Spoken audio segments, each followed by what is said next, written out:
Audio Jungle.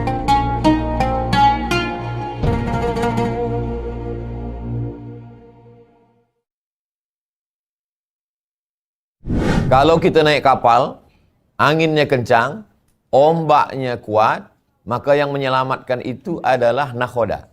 Nakhoda kita adalah para alim, para ulama, ati'ullah wa ati'ur rasul wa ulil amri.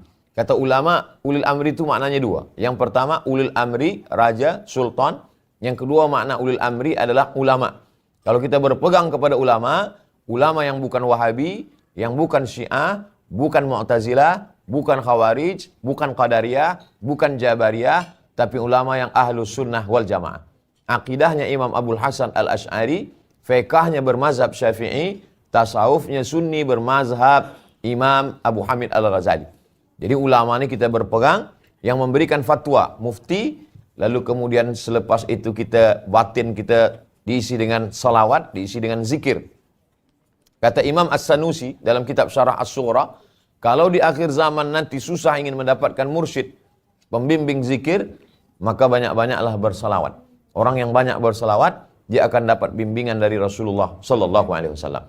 Kadang orang dibimbing zikir, dipimpin zikir oleh tuk guru fulan, oleh syekh fulan. Kalau kita bingung di akhir zaman nak ikut siapa, maka pesan Imam As-Sanusi dalam kitab Syarah As-Sughra, banyak-banyaklah bersalawat. Maka dengan banyaknya bersalawat, Allah akan membimbing melalui nur daripada Nabi Muhammad sallallahu alaihi wasallam.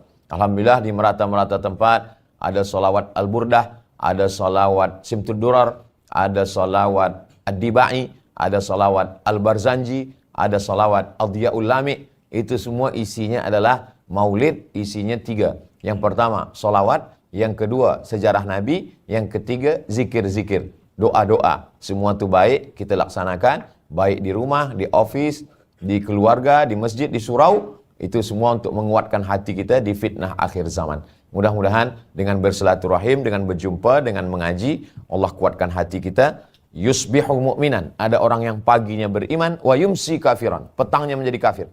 Sebab anginnya kencang, sebab begitu tajamnya karang di tengah laut akhir zaman. Tapi insya Allah kalau kita berpegang, wa'tasimu bihablillah, berpegang dengan tali Allah, wala tafarraqu, tidak bercerai-berai, tidak berkelahi, la tanaza'u, jangan ikhtilaf, fatabshalu, kamu akan gagal, wa tazhaba rihukum, akan kehilangan semangat.